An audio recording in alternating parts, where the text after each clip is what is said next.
Alliance Assurance, partenaire de l'invité du direct. Alliance Assurance, avançons en toute confiance.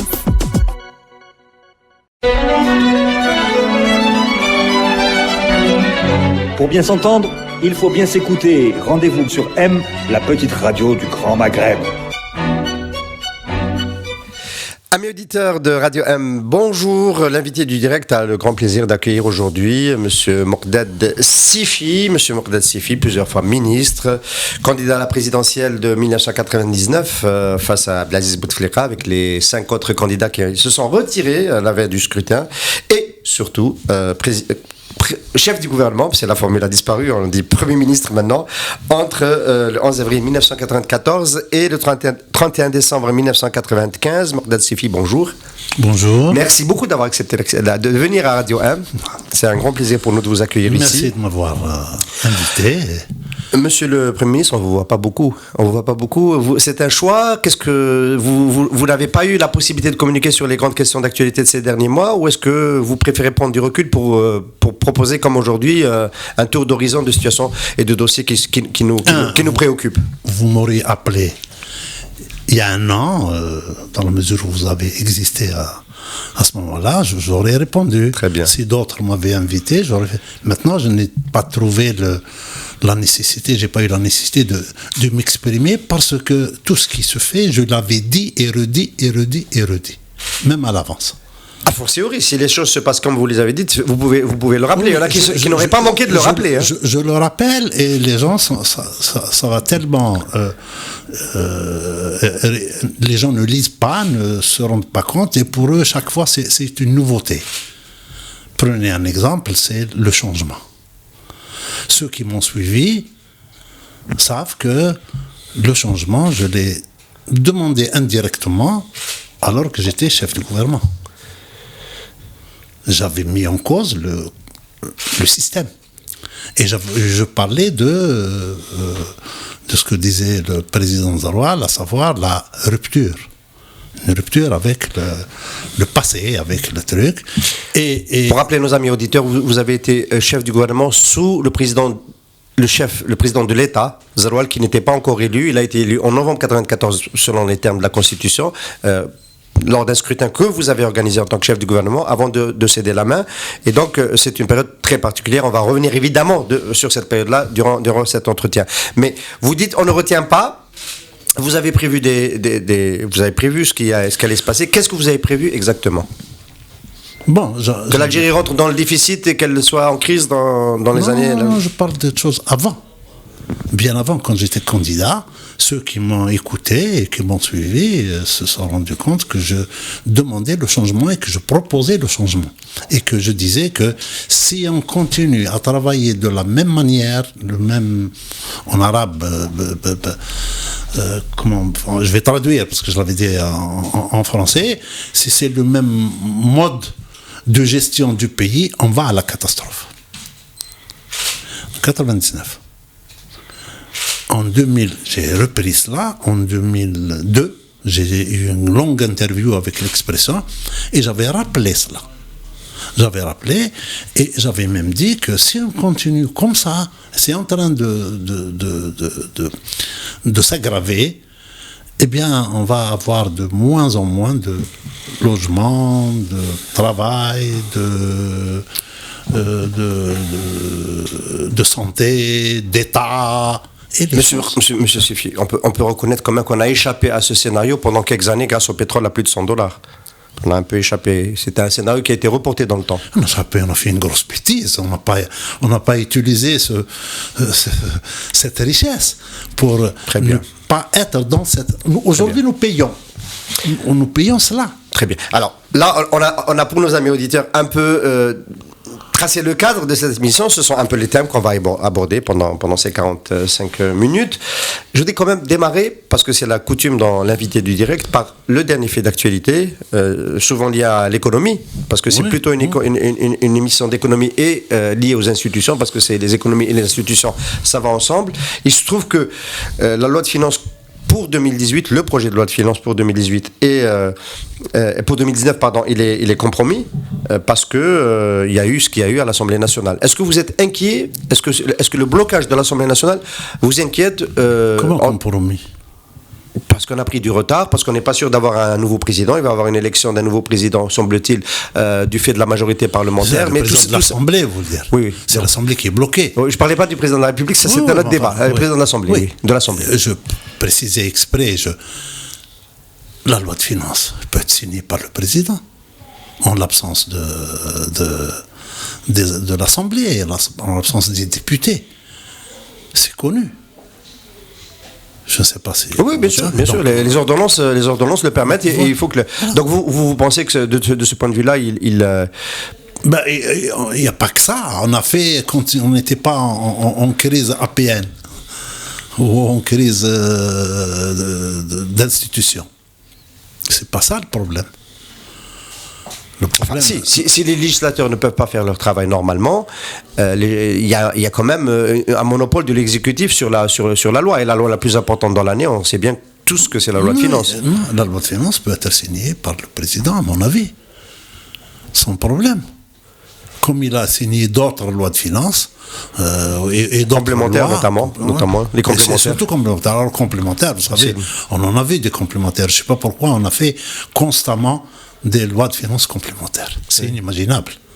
Une loi de finances, c'est l'année. Et encore, ça veut dire que si on fait une loi de finances complémentaire, ça veut dire qu'on n'arrive pas à procéder ou à réfléchir ou à viser l'année. Et chaque loi de finances, on change. On change de même pas le niveau des recettes, le niveau des dépenses. Pas seulement ça, mais même la réglementation. Et c'est ce qui bouleverse, c'est ce qui fait une insécurité en termes juridiques. Oui, qui peut expliquer beaucoup de choses. C'est ce qu'on nous reproche. Alors, ça n'a pas l'air de beaucoup vous gêner, parce que vous aviez en face de vous le Conseil national de transition, le CNT, quand vous étiez aux affaires, oui. et que il n'y avait pas cela. Ça n'a pas l'air de beaucoup vous gêner de ne pas avoir une assemblée qui fonctionne. C'est-à-dire, vous dites que l'exécutif peut toujours avancer, c'est ça? Moi, je parle de cet exécutif-là, pas moi. Bien sûr.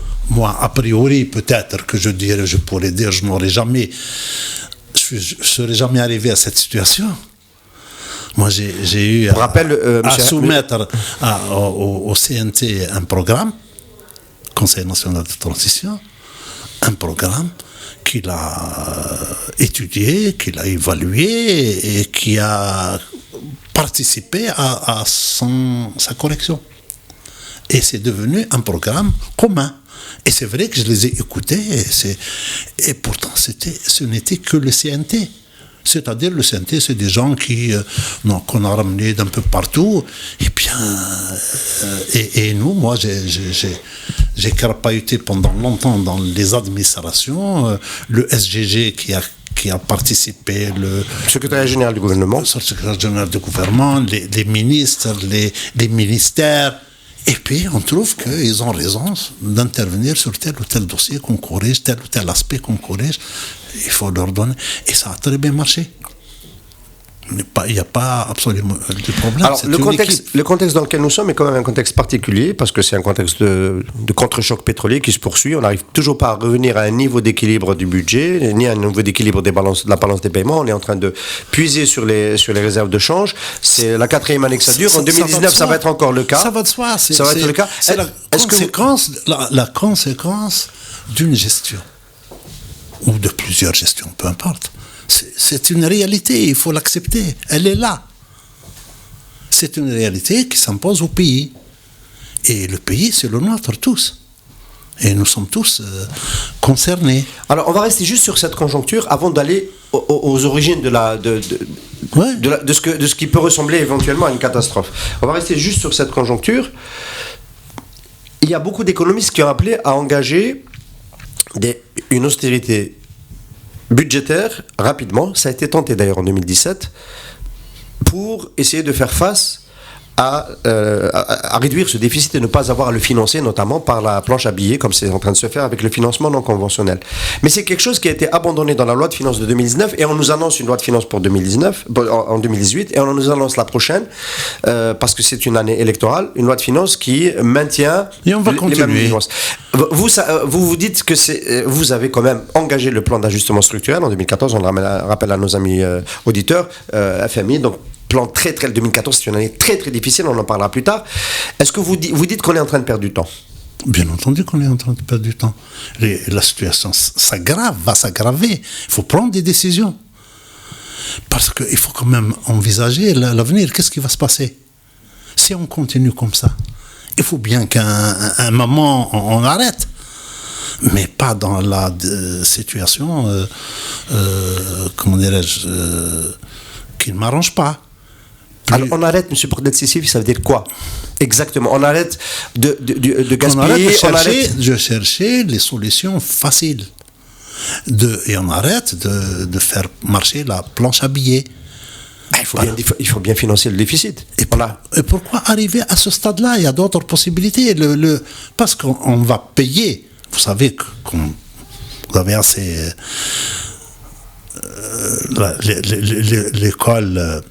l'école professionnelle, l'école universitaire, l'école de la vie montre qu'on n'a rien pour rien. Quand on imprime, il faut le payer. On imprime autant d'argent, autant de faux dinars, il faut bien le payer.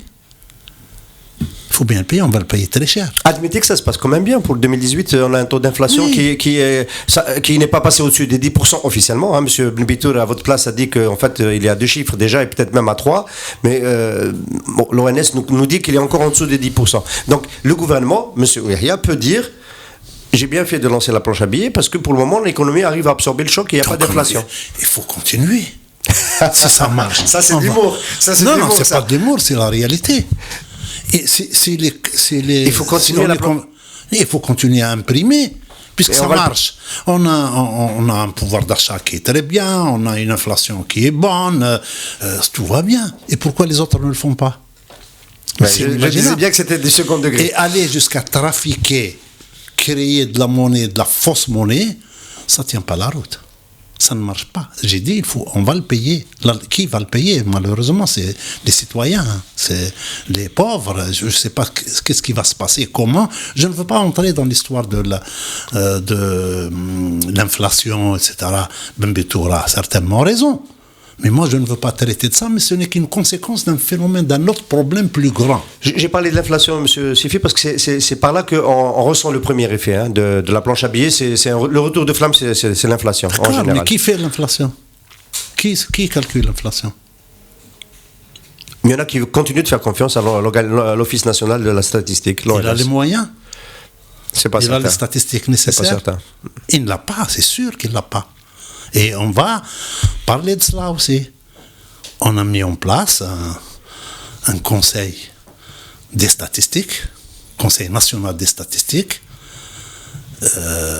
qui fait partie des réformes qu'on avait engagées suite à l'accord avec le FMI. C'est pas parce que c'est le FMI qui l'a dit, mais parce qu'il fallait. On allait à l'économie de marché. Il ne peut pas y avoir d'économie de marché sans statistiques. Il n'y a pas d'économie du tout sans statistiques. Il n'y a pas de statistiques. On ne sait pas ce qu'il faut. Oui, et c'est vrai qu'on a le sentiment quand même que l'inflation est plus haute que le chiffre officiel. On le ressent quand on fait les courses. Alors, les autres solutions qui ont été tentées, rapidement, on va passer dessus, parce qu'après, on va revenir au fond du problème. Dévaluation du dinar.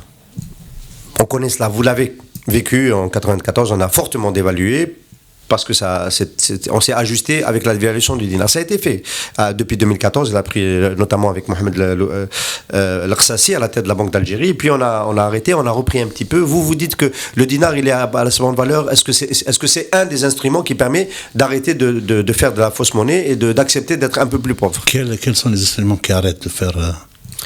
D'évaluer le dinar, ça veut dire consommer moins de produits importés. On importera moins en dévaluant le dinar parce que les importations vont être beaucoup plus chères. D'accord. On peut pourrait analyser. Ce n'est pas à moi de le faire. On peut en discuter avec les gens concernés. Il faut toujours associer les autres. Il faut travailler dans la concertation générale. Mais pourquoi ça? Et pourquoi pas, ou en même temps, autre chose? Est-ce que ça va? Je vais continuer comme ça. Il faut que je règle ce problème. Soit maintenant, soit dans l'avenir. Aujourd'hui, on a des problèmes. Alors, j'ai intégré quelque chose. On a des problèmes économiques, on a des problèmes de finances, on a des problèmes. Et nous sommes 41 ou 42 millions. Dans 10 ans, nous serons certainement 55. Aujourd'hui, ce qu'on a ne nous suffit pas. C'est bien ça. À moins que je me trompe. Et le risque, c'est qu'on pourrait même avoir moins que ce qu'on a aujourd'hui. Quand les Algériens seront 55. Ça en prend le chemin. Comment je vais faire? Pourquoi je ne fais rien pour ces gens-là? Pour cette génération? Pour l'avenir? Et surtout que j'ai déjà vécu cette situation. On a vécu cette situation, on ne dit jamais plus de... comment dirais-je? De lien ou de l'imitation ou de dépendre du pétrole. On l'avait dit, et je peux vous donner des textes, et j'avais dit la même chose. Il faut se débarrasser de ça, il faut créer. Il n'y a pas d'économie. Alors, tout de même, si je vous disais, monsieur le chef du gouvernement, que l'économie algérienne a mieux résisté au contre-choc de 2014 que celui de 86. Parce qu'il n'y a pas eu, on ne s'est pas écroulé aussi vite. 86, 88, il y avait le taux de chômage qui était passé à 28%, et il y a eu les émeutes d'octobre, et puis on est rentré en crise économique, et puis il y a eu la banqueroute, entre guillemets, d'une certaine façon, puisqu'on a accepté le rééchelonnement et le plan d'ajustement. Rien de tout ça, cette fois-ci. Il y a eu quand même une résilience plus forte de l'économie. À quoi vous l'attribuez ? Peut-être que finalement, c'est pas aussi catastrophique que ça. Je vous pose la question pour voir. Non, on vous posez. Parce qu'on est mieux que 86, donc on continue. C'est pas ce que je dis. C'est ce que vous dites, si. Je dis, est-ce que quand même, il y a mieux. Est-ce qu'on n'a pas un peu plus de temps pour réfléchir à la solution? On l'a épuisé. Ça fait quand même des années qu'on l'a épuisé depuis, et on a eu la leçon de 94, de 95, 94 surtout, on était en cessation de paiement. Et puis il fallait régler le problème pour l'avenir. Aujourd'hui, vous le savez bien, il y a des déficits parce que on n'a pas suffisamment de montant de la comment dirais-je, les impôts, la fiscalité pétrolière, parce qu'elle diminue, on a des problèmes. On colle au pétrole. Si le pétrole va un jour ou l'autre, j'en sais rien, j'espère. Forcément. J'espère qu'il y aura. Et puis, on n'a même pas travaillé sur l'énergie alternative, renouvelable. Le problème, c'est qu'on l'avait en tête. On l'avait programmé.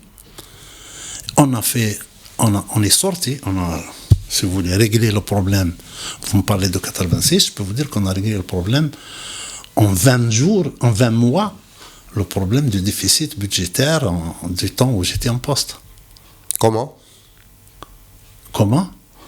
Plus de rigueur, une concertation généralisée, maintenue tout le temps, un bilan, d'abord et un suivi. L'accord avec le FMI. On était conditionné, c'est-à-dire le rééchelonnement, le financement, les lignes de crédit dépendaient de notre acceptation, de notre application du plan d'ajustement. C'était quand même très dur. Oui, c'était d'abord avec la première année du plan de stabilisation. Oui, quel est le problème? Le problème, c'est que c'est de la souffrance sociale. Par exemple, laquelle? On s'est appauvri, tout est devenu beaucoup plus cher, on en pouvait moins consommer. Il y a eu les boîtes qui ont été fermées. Attendez, le plan d'ajustement, les boîtes locales. C'est illégal. Le FMI n'a jamais exigé ou demandé la dissolution des entreprises. Attendez, elles émargeaient au budget de l'État. Donc pour réduire le déficit, il fallait bien les fermer. Non. Je ne suis pas dire qu'il fallait les fermer, mais je vous prouve le contraire. Tout de suite. C'était de l'excès de zèle? Bon, j'en sais rien. Enfin, ça a été fait par votre successeur. Oui. Je sais que c'est pas vous qui l'avez fait. Il faut poser la question à mon successeur. Non, ça risque pas, on s'entend pas très bien. Oui. Il n'y a jamais eu... D'abord, ça n'existe pas. Cette exigence du FMI dans le cadre d'un accord. Et je peux vous donner les mémorandums. Vous savez ce que c'est qu'un mémorandum? Ça, c'est le contenu des 2 accords. D'avril 1994. Non, le premier accord suivi par M. Erdamel, que je ne connaissais pas, que je n'avais pas...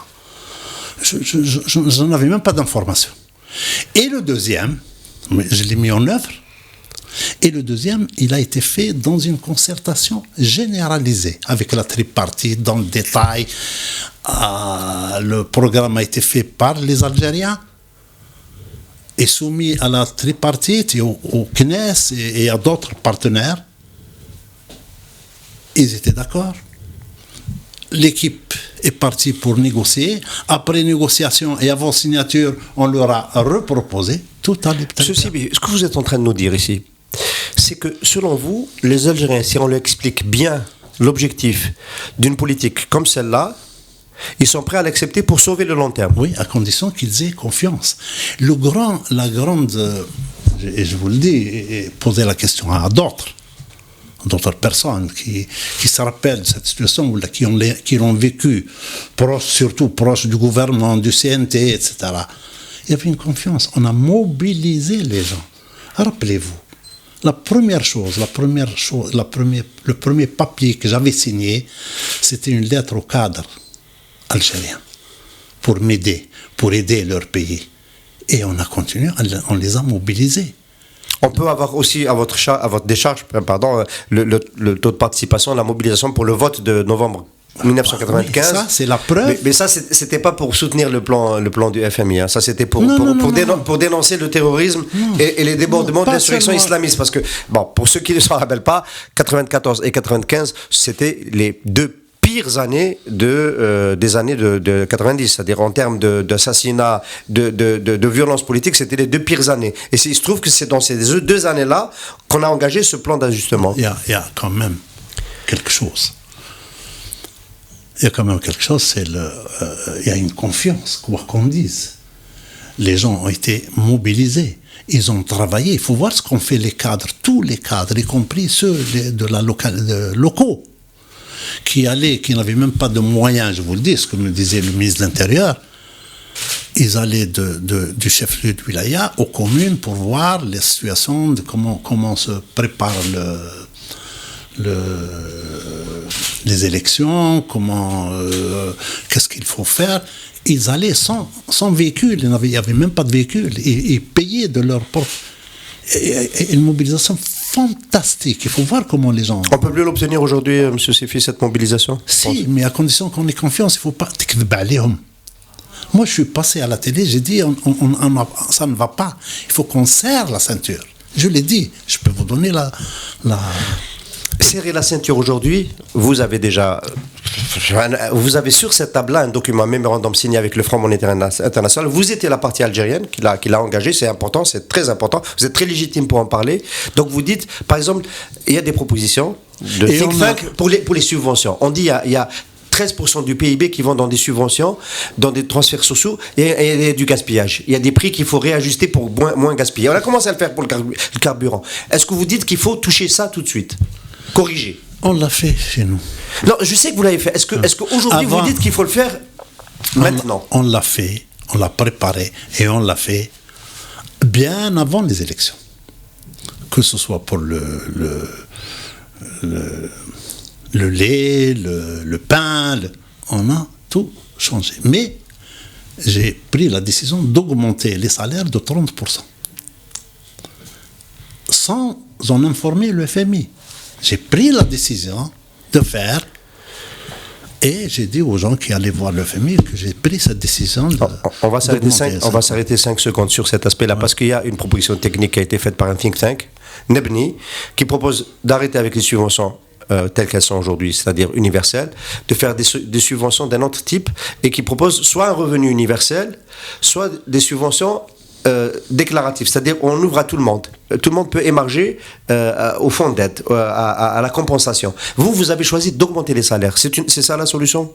On baisse le niveau des subventions et on donne plus de salaires aux gens? C'était pas la solution. La solution officielle était le côté social.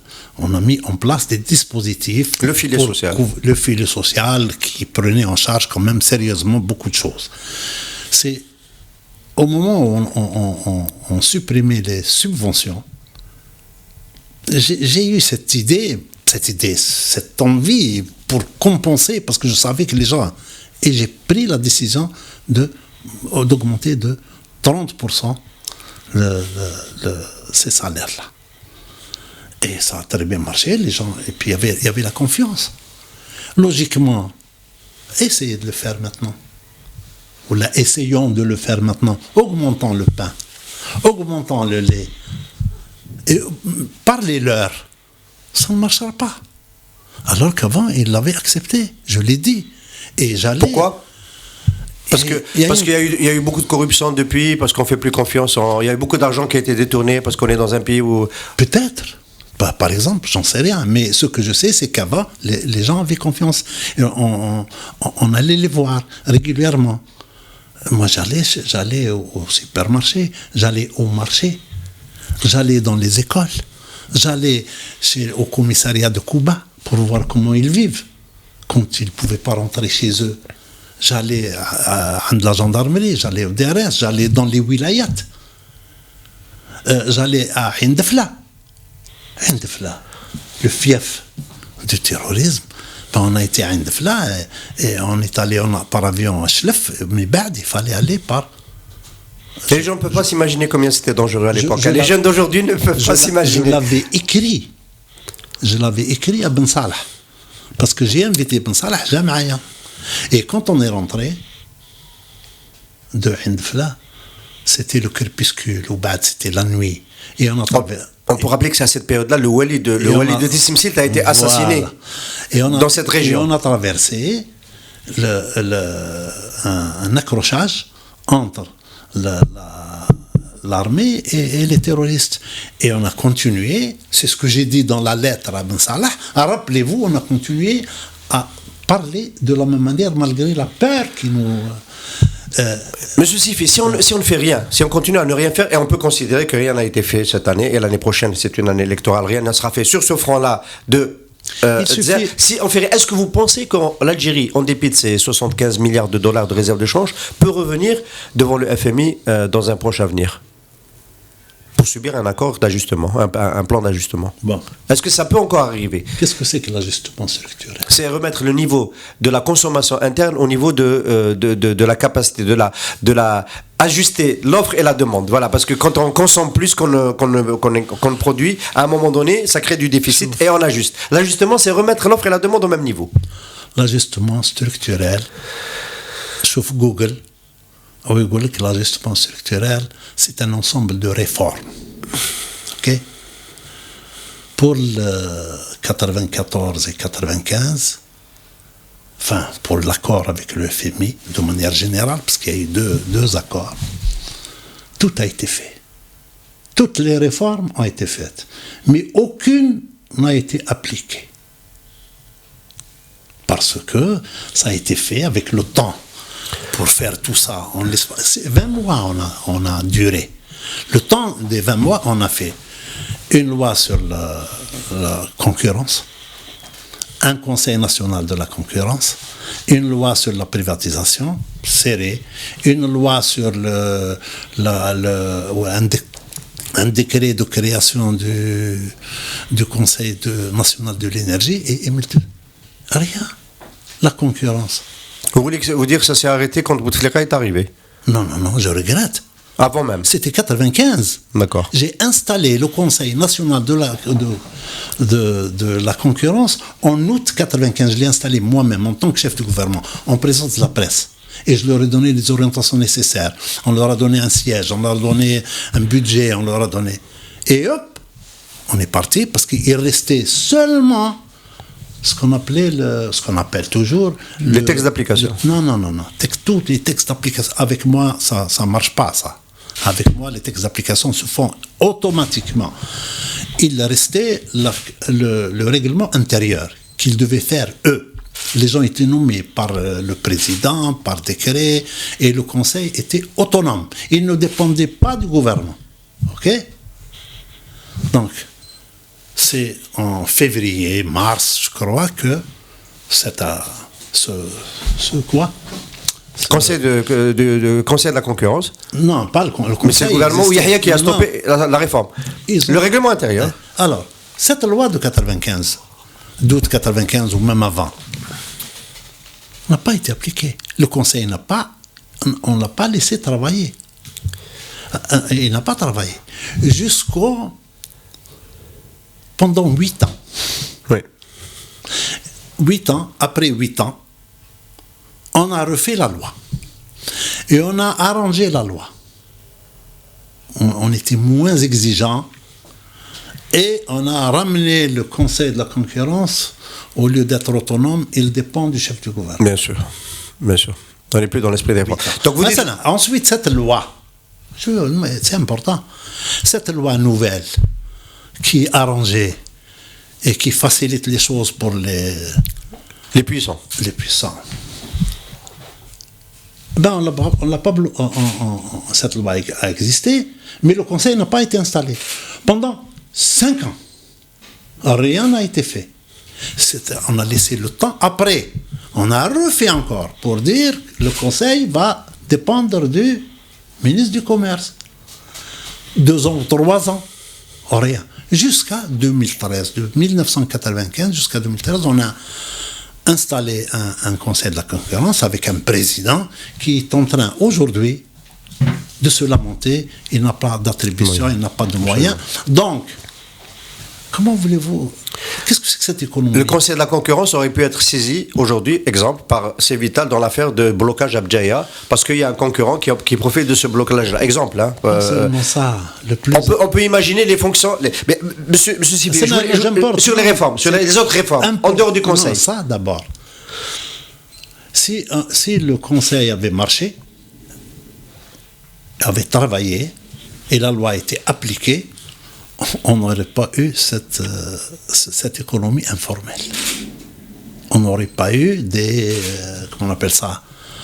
Des gens qui détiennent des oligarques, des monopoles. Non, des monopoles privés. Monopole. Oui, des monopoles privés. Ça a commencé là-bas. Et maintenant, on ne peut plus rien. Il n'y a pas que ça. Il y a la loi sur la... Il y a des questions que vous allez certainement poser sur les privatisations. On a changé la loi. On a changé la loi 2 fois. Au BAD, la 2e fois, c'était une personne qui s'occupait de la privatisation.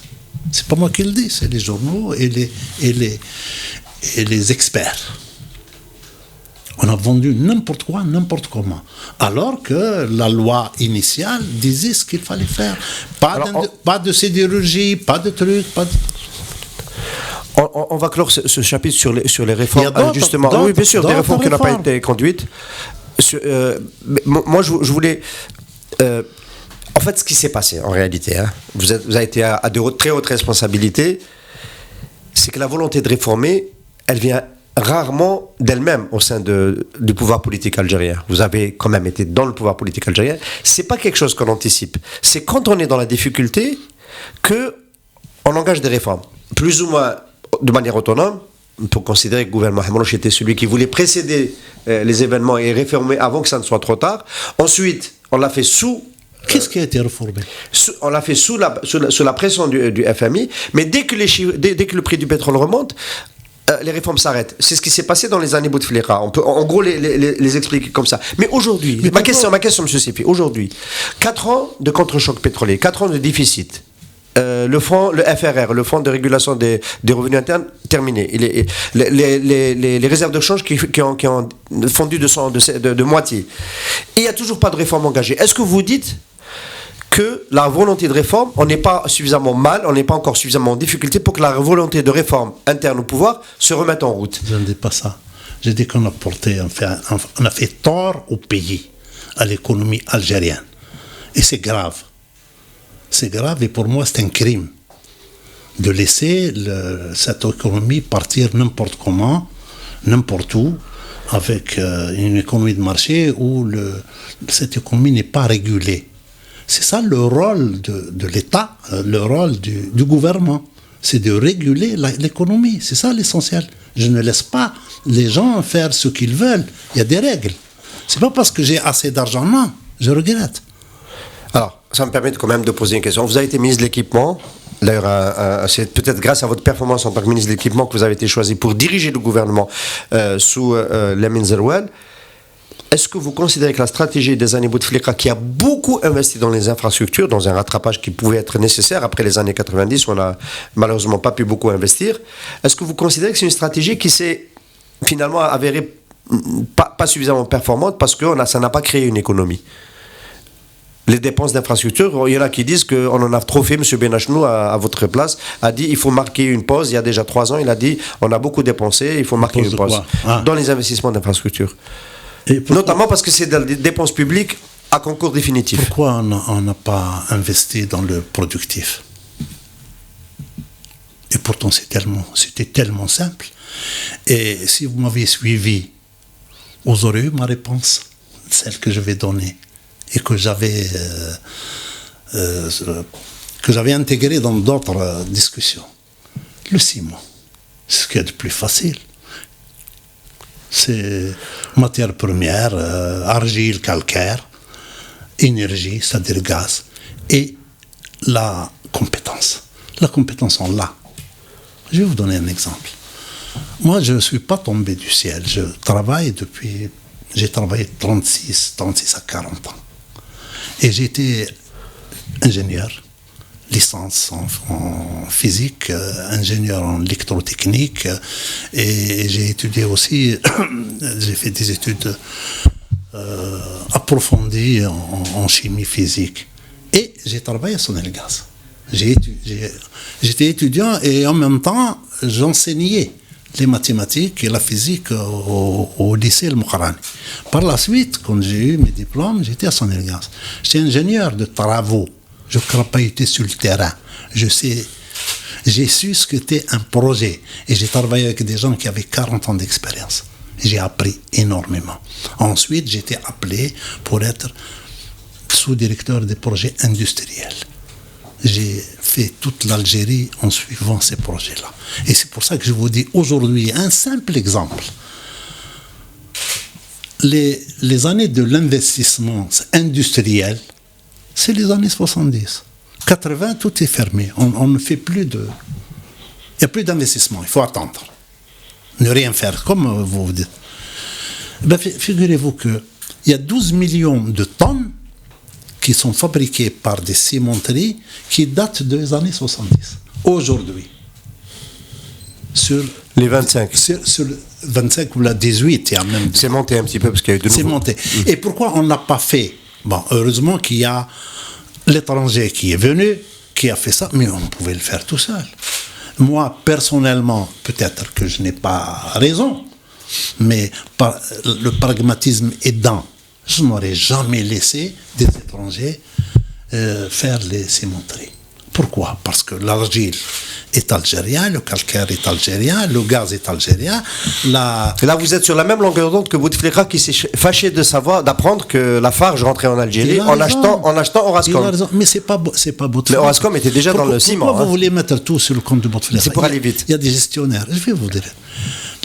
L'immobilisation du Conseil de la concurrence. Et du Conseil... De l'investissement, le CNI. Non. Conseil de la concurrence. Oui. Qui a laissé faire une économie, créer l'économie informelle. Le Conseil de l'énergie, Conseil national de l'énergie. L'emprisonnement des cadres. Ça a été fait du temps de... C'est pas Bouteflika, c'est du temps du président Zaroual.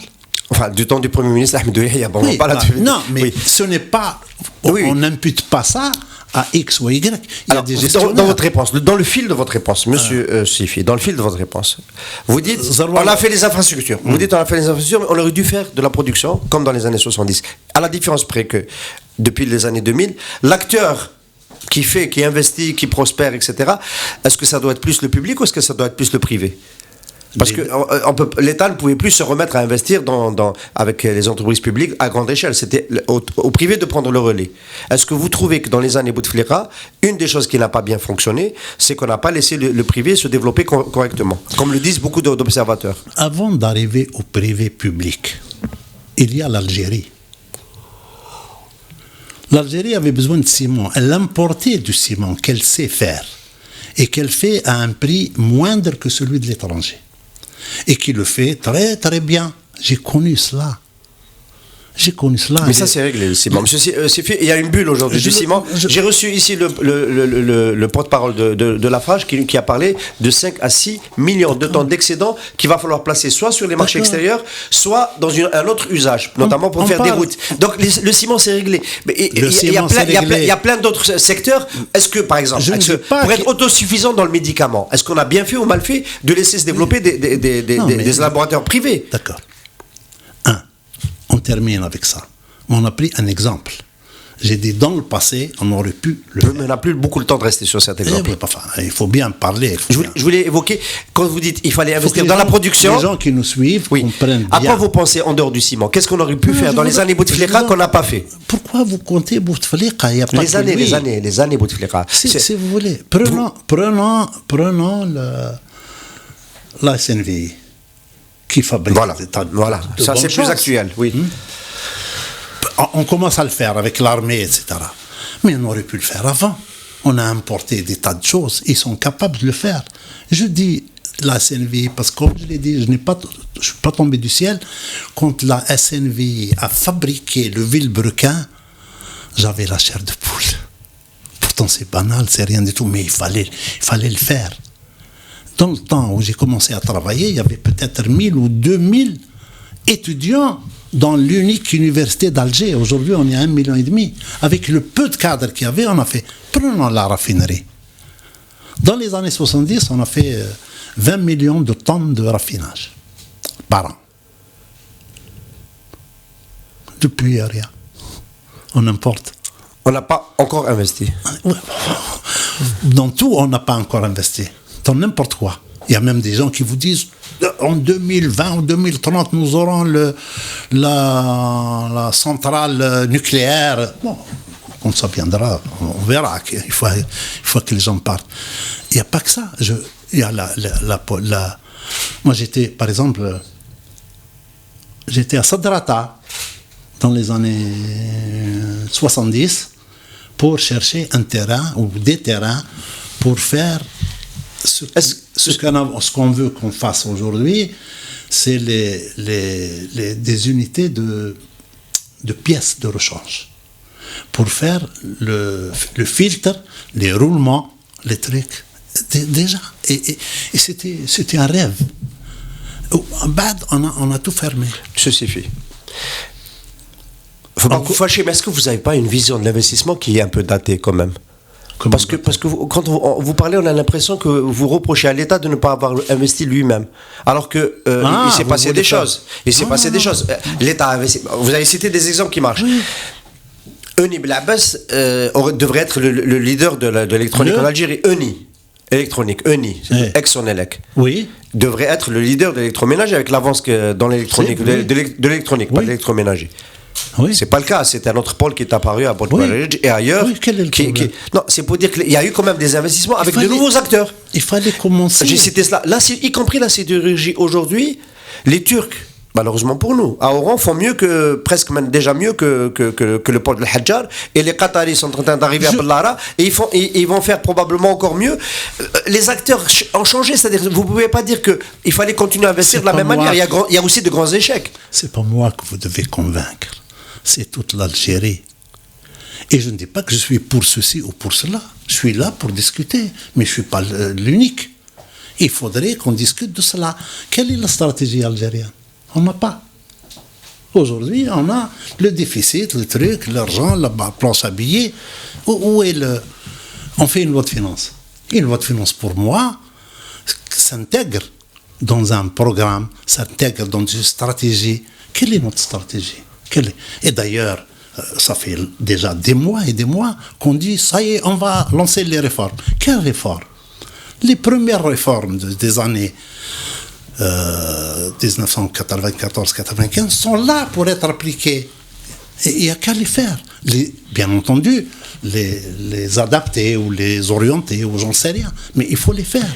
On ne peut pas. Il est impératif que l'Algérie puisse réguler son économie. Parce que ce n'est pas une économie. Et c'est une économie qui a été d'ailleurs cassée. Parce qu'on fait moins. On a dissous quelque chose comme 1500 entreprises. Est-ce que vous diriez, M. Sifi, que quelle réforme doit intégrer donc il y avait avec la task force sous le gouvernement Sellal, il y avait une velléité d'avoir une stratégie, puisqu'on a parlé d'un nouveau plan de croissance économique, d'un nouveau modèle de croissance économique, adossé à une trajectoire budgétaire. J'ai suivi. Une trajectoire budgétaire. Tout ça a été arrêté. Vous le déplorez? Non. Comment? Je déplore. Tout ça a été arrêté. La trajectoire budgétaire a été abandonnée et la tentative de passer à un nouveau modèle de croissance économique qui a été proposé par cette task force a été aussi mise dans le tiroir. Pourquoi? Parce qu'il y a eu un changement de gouvernement. M. Ouihi a succédé à M. Sellal. Quand il y a un changement de gouvernement, on change le pays. Donc il faut faire tout ce qui est nécessaire pour le pays. On n'enlève pas le programme. On fait un programme, une stratégie pour le pays, et celui qui est contre, je le mets de côté. D'ailleurs, vous me dites quelque chose. Le premier, vous avez dit, faire un nouveau quoi? Modèle de croissance économique. Pourquoi il y avait un ancien modèle? Si, on peut le dire, oui. Le modèle, il était basé sur la dépense publique, sur les infrastructures. C'est pas un modèle, ça. C'est n'importe quoi. Sur la redistribution, avec la subvention, etc. C'est un modèle qui produit de la croissance par la demande publique. Parce que quand on lance des appels d'offres, Ali Haddad arrive, il prend les marchés, Kouninaf arrive, il prend les marchés. C'est un modèle. Il vaut ce qu'il vaut, mais c'est un modèle. Mais c'est pas dans le sens modèle, c'est organisé, bien fait, on ne fait que ça. Non, il n'y a pas de perspective. Il n'y a pas de stratégie. Que dois-je faire? Ça a permis de gagner du temps. C'est de l'argent, c'est le pétrole. Oui, c'est le pétrole, au point que un Premier ministre a dit le pétrole nous a trahis. Trop fort ça. Oui. Monsieur le chef du gouvernement, on approche un peu de la fin de cet entretien, on est déjà au-delà de 45 minutes. Je voulais vous finir cet entretien sur des questions liées à l'avenir. Ces blocages-là, finalement, il y a un débat. Est-ce qu'on peut engager ces réformes que vous appelez vous dites on est en train de perdre du temps, c'est la catastrophe si on continue comme ça, que ça ne peut pas continuer ainsi, etc. Est-ce qu'on peut espérer qu'elles soient engagées avec une continuité politique? La question est très claire. Vous allez me dire pourquoi vous reparlez encore d'autres détails. Je veux une continuité politique. Avec le même système politique, est-ce qu'on peut engager des réformes sérieuses? Avec le même... avec le même système qui veut... Voilà, c'est le système qui bloque tout. Visiblement. Et si le système est dépassé, quel qu'il soit, moi je ne vise pas X ou Y. Et j'ai appelé au changement. Je vous l'ai dit, en 99, j'ai appelé au changement. Mieux, vous n'avez pas lu ma lettre à M. Ben Salah. Elle date 1er octobre 2011. Oui. Avant, où je parle de transition, avant que les gens de machin, avant le Bni et avant Jma'a qui se sont réunis. Le processus de Zeralda en 2014. Voilà, c'était bien avant. Mieux que ça. J'en avais discuté, il y avait un décès quelque part, il y avait Jma'a Hamas qui était encore dans le système. Il était au gouvernement. Et qui me disait, alors que j'avais fait cette lettre, et je la fais pour l'intérêt du pays. Je dis mon avis, je peux me tromper, mais je ne veux que contribuer. Et aujourd'hui, je suis venu parce que je me dis, c'est une occasion pour moi, d'abord de vous saluer, de saluer aussi à travers vous ceux qui ont travaillé ici, que j'ai apprécié, ça marche bien, alhamdoulilah, ça fait plaisir de s'ouvrir aux autres, mais c'est une occasion pour moi de donner mon témoignage, d'expliquer aux gens comment j'ai vu les choses. Si on ne fait rien aujourd'hui, c'est l'avenir qu'on est en train de mettre en cause. L'avenir, indépendamment des personnes, quelles qu'ils soient. Monsieur Zaroual est parti, Monsieur Sefi est parti, mais il va peut-être partir autrement, tout le monde va partir. Mais nos enfants, notre pays, notre cher pays, qu'est-ce qu'on va faire? Si on ne travaille pas aujourd'hui, ça ne tombe pas du ciel. Aujourd'hui, on est en train de travailler pour 2 jours, est-ce qu'on va signer la loi de finances? Là, à mon avis, je peux me gourer, parce que j'ai peur, la situation est grave sur le plan économique, et ce que cela entraîne. Monsieur Sefi, vous êtes aussi un homme politique, puisque vous avez été candidat contre le candidat du pouvoir en 99, M. Abdelaziz Bouteflika, désolé encore de le citer, vous avez été candidat pour vous-même. J'enlève ce que j'ai dit. Je n'étais pas contre. Vous vous êtes retiré quand même parce que vous considérez qu'il était soutenu par le... Non. Pourquoi vous êtes retiré? Non. Je me suis retiré parce qu'on a constaté qu'il y avait un trafic. Le trafic, c'était le système qui l'a organisé. Comment? C'est pas tombé. Bouteflika, il avait J'ai pas dit Bouteflika, mais au contraire, moi je dis non. C'est vous qui mettez M. Bouteflika là-dedans. Je vous dis, moi, quand je me suis retiré, j'ai dit je ne suis pas contre X ou Y. Nous ne sommes pas 6 contre 1.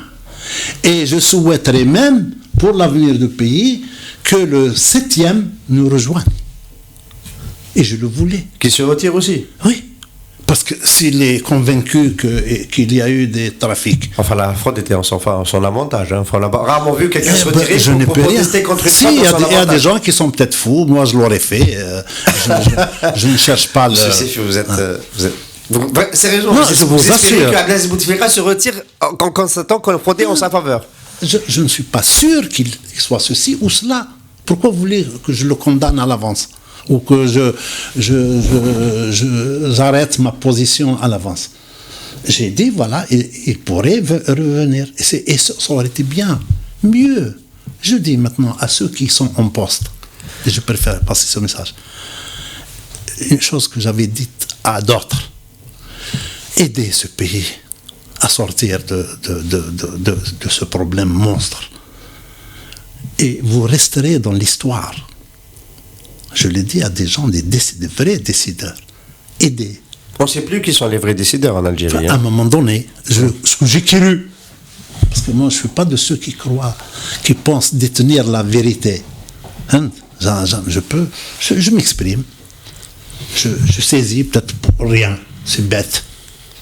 Mais j'appelle tous ceux qui peuvent ou qui peuvent faire passer le message. Il faut qu'on s'en sorte.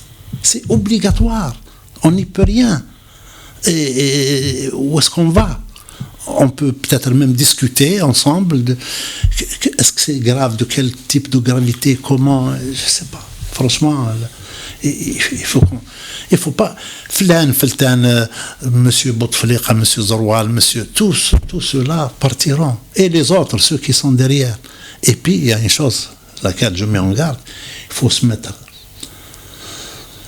Il faut faire attention à ceux qui sont autour.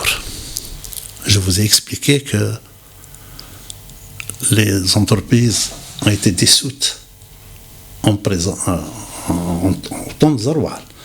6384 cadres ont été mis en prison. Je ne sais pas si vous le savez. 6000 pour rien. Et c'était du temps de Zaroual. Et moi, j'étais à ce moment-là ministre d'État. Et j'en avais parlé longuement à Zaroual. Et il ne croyait pas, parce qu'il croyait, comme on dit, l'Arabia, l'Hashia Tao. Et d'ailleurs, j'étais étonné, parce qu'il faisait trop confiance. Et il m'a fait, j'étais heureux. Quand j'ai travaillé avec lui, il me faisait une confiance aveugle. Et j'étais heureux. Et une fois que j'ai vu qu'il faisait confiance à d'autres et que ce n'était pas, j'ai dit, j'aurais pas dû l'apprécier. Il ne faut pas qu'il fasse confiance, y compris à moi. On n'est plus dans ce scénario, monsieur Sefi. Non. On n'est plus dans. Si vous faites référence au cercle qui entoure le président Bouteflika et il leur ferait confiance alors que le pays va à volo, on n'est plus dans ce scénario. Pas de ça, pas pour essayer de comprendre. Même, non, moi, ce qu'il fait exprès, ça peut être l'incompétence, marche. Il faut suivre, il faut écouter les uns et les autres. Exemple, le président Zaroual ne m'a pas écouté à propos des cadres. Il m'a dit La loi. La loi et la justice est indépendante. On a des... Et je ne suis pas le seul qui l'a reçu. Voilà. Donc vous ne vous dites pas qu'il y a des intérêts. Vous l'avez dit durant cette émission. On va terminer avec cette dernière question parce qu'on est resté sur un registre relativement optimiste et relativement pessimiste et alarmiste. On va finir comme ça. Non, pas alarmiste. Le pays vous dites si on fait rien, on va à la catastrophe. Il faut qu'on fasse quelque chose. Est-ce que finalement on n'arrivera pas à faire bouger les choses parce qu'il y a des intérêts qui se sont constitués. Vous avez parlé de monopole, vous avez parlé d'intérêts, l'absence de la loi, du conseil de la concurrence, etc. Et ces intérêts-là se sont mis en place et elles sont contre le changement. Vous vous appelez au changement et ça ne changera pas. Donc on va continuer sur le même modèle. Est-ce que vous dites non, il ne faut pas baisser les bras. Qui c'est qui peut changer les choses? Tout le monde, y compris vous. Quelle part vous avez? Chacun de nous peut faire quelque chose. Et il faut garder confiance, il faut avoir confiance, espérer. À nouveau octobre 88? Non, pas obligatoirement comme ça. C'est tellement bloqué. On peut, il y a des choses, je ne sais pas. Des gens qui se mettent d'accord pour se mettre tous d'accord. Ils sont tous devenus risques, M. Sifi. On se rend compte, même les militaires, il y en a qui appelaient à l'armée pour qu'elle fasse quelque chose. J'en sais rien. Tout le monde a mis la main, presque. J'ai pas envie de tenir un discours poujadisme, on a l'impression que tout le monde s'est sucré, quand même. Et tout le monde a intérêt à ce que ça continue comme ça. Si vous voulez, c'est tout à fait normal que ceux qui ont des intérêts veulent encore avoir des intérêts, mais je ne sais pas lesquels ont des intérêts. Même les militaires, je ne suis pas au courant. Je n'ai pas vu ce qui se passe, je n'ai pas fait d'investigation, c'est pas. Mais j'ai un espoir dans mon pays. Je ne peux pas ne pas avoir d'espoir, sinon je ne vis pas. Et je dis les choses mauvaises, voilà, pour que... Et je parle de l'avenir. Bien sûr, bien sûr. Alors j'ai parlé du passé, j'ai parlé du présent, un peu. Je n'ai pas pu tout faire parce que... Et c'est pour parler de l'avenir. L'avenir, c'est les citoyens. Et voilà. C'est les citoyens qui reprennent en main leur destin. D'accord, qu'ils prennent en main, mais les gestionnaires doivent aussi faire quelque chose. Et il peut y avoir... Il y a des pays comme ça qui ont des problèmes et subitement... On n'a pas de chance. On a cassé notre économie. Quand vous enlevez aujourd'hui... Là, vous redevenez pessimiste, attention. Non. Je suis réaliste. Ce sont les faits. Et comme je vous l'ai dit, j'allais le dire, je vous ai parlé des faits. Je n'ai pas fait d'évaluation. Les faits sont là. Il y a 1500 entreprises qui ont été dissoutes pour rien. Et je l'ai dénoncé déjà avant. Je peux vous donner les textes. Non, on vous croit, M. Sifi, on sait que c'est un vrai débat. C'est un savoir-faire qui a été perdu. En 98, j'ai un papier, le Watan. En 2001, ça ce qui est écrit, je ne parle pas de ce qui est parlé, je n'ai pas de truc, mais je voudrais qu'on règle ça. Peut-être que les gens, il y a un problème de compétence aussi. Des gens qui croient, vous voyez, peut y avoir. Il y a eu, je sais pas, je ne cite pas de nom, mais des ministres qui, parce qu'ils sont nommés ministres, ils n'arrivent plus à se maîtriser. Ils croient que c'est l'autoroute. On devait parler d'infrastructure. C'est bien de faire l'autoroute, mais pas comme ça. Je ne sais pas si je peux... Non, c'est trop tard pour revenir sur l'autoroute, mais en fait, en termes de projection... Non, il ne faut plus que je fasse comme ça. Oui, c'est clair qu'il ne faut plus faire comme ça. Il faudrait suivre, par exemple, pour l'avenir, il faut qu'un ministre puisse associer tous ses collaborateurs. Moi, j'ai donné des instructions quand j'étais en poste. Monsieur Sifi, je trouve quand même, désolé de vous le dire comme ça, que vous peut-être que vous sous-estimez un petit peu le poids de la corruption dans le système politique algérien. Depuis que vous êtes parti, il y avait encore un petit peu au là, mais aujourd'hui, nous, on travaille sur des dossiers, on a fait de l'investigation, etc. Ce sont des dizaines de millions d'euros, de dollars qui sont en jeu, et c'est plus tellement comme ça que malheureusement, la ressource humaine réfléchit. On va terminer cette émission malheureusement comme ça. Moi, je suis pas d'accord avec vous, je peux pas. Autoroute, vous avez cité l'autoroute Est-Ouest, 200 millions, 250 millions que les Chinois ont mis sur la table pour tracer l'autoroute. 250 millions de quoi? De dollars. 250 millions de dollars de pots de vin. C'est le procès de C'est l'autoroute tout. Est-Ouest. C'est tout. C'est ce qui a été perçu. Donc, vous réalisez un peu les enjeux. 250 millions de dollars, c'est très Je ne important. parle pas de corruption. Je parle de fait. L'autoroute devait coûter 7 milliards. Mais c'est exactement de ça que je parle. Non, 7 milliards en tout. On a fait combien? On a fait une route. Monsieur Sifi, on ne peut plus continuer sur le sujet, malheureusement, parce que la partie de l'émission Non. Ce que je voulais, on arrive à une conclusion. Le dire entre nous. Je voulais qu'on arrive à une conclusion politique. Je voulais qu'on arrive à une conclusion politique parce que vous avez été aussi un personnage politique. Ce qui permet d'éviter toutes ces dérives-là, c'est un peu l'état de droit, c'est l'indépendance de la justice, c'est l'indépendance de la presse, c'est les citoyens qui sont impliqués dans la vie politique. Oui. On est d'accord. Oui. Est-ce que c'est pas aussi cela qui fait que d'avoir perdu tout cela, parce qu'on a perdu tout cela, on l'a jamais eu complètement, mais on l'a encore, ça s'est dégradé, qui fait que aujourd'hui ces politiques qui sont suivies continuent de l'être, qu'on bouge pas, qu'on fait pas ce qu'il faut faire. C'est parce qu'on est sur le plan institutionnel et sur le plan démocratique et citoyen et civique, on a beaucoup reculé. Il y a un acquis déjà. Lequel? Qu'on a payé très cher. C'est le fait que le citoyen ne sacralise plus les chefs. Ne sacralise plus le ministre, le président, n'importe qui. Mais il a vécu ça. On peut construire sur ça. Voilà, construire. C'est bien dit. Voilà. On va retenir cette opinion qui remet le citoyen au cœur du jeu. Monsieur Mordal Sifi, ancien chef du gouvernement, merci beaucoup d'avoir été notre invité. C'est moi qui vous remercie. Merci. Alliance Assurance, partenaire de l'invité du direct. Alliance Assurance, avançons en toute confiance.